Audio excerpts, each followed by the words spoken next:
There's a voice that is beginning to be heard across the Buckeye State. Typically, Lane Miller's words are heard only by his teammates on the field at Cleveland State. Then last spring, 2 Ohio lacrosse players he knew committed suicide. That's when Miller decided he would not keep the secret he'd been hiding. As the director of a senior retreat, he gave a speech to his Moeller classmates about his struggle with anxiety and depression. I had 20 plus guys on the retreat come up and talk to me about it, and like, I'm struggling with similar things. So, that was very powerful for me, and it just encouraged me to keep sharing because you never know how it could help somebody. In the month following that, we were constantly having parents say, my kid came home and told me Lane's story and said, I feel that way too, or I have felt that way, or I have a friend that I know feels that, but he doesn't tell anyone.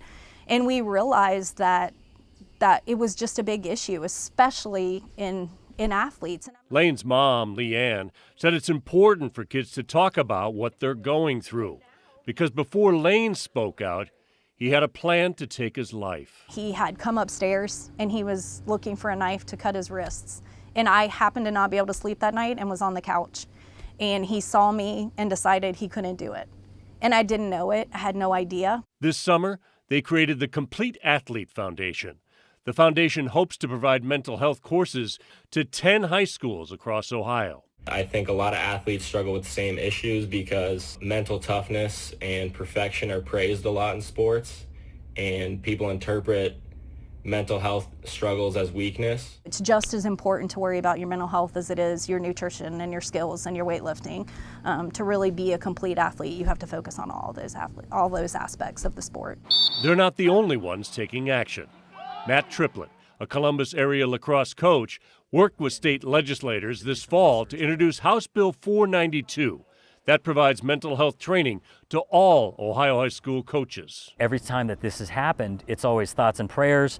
There's a flag or some hashtag that's thrown on a helmet. But let's do something a little bit more meaningful. And thankfully, I have a voice and I have a network where it's allowed me to go ahead and get out in the forefront of this. And if I can, and if I can't use that platform for this, what should I use it for? We wanted to just be a voice to get out there that there's a lot of people going through it and it's okay, but the best way to get over it is to start talking about it.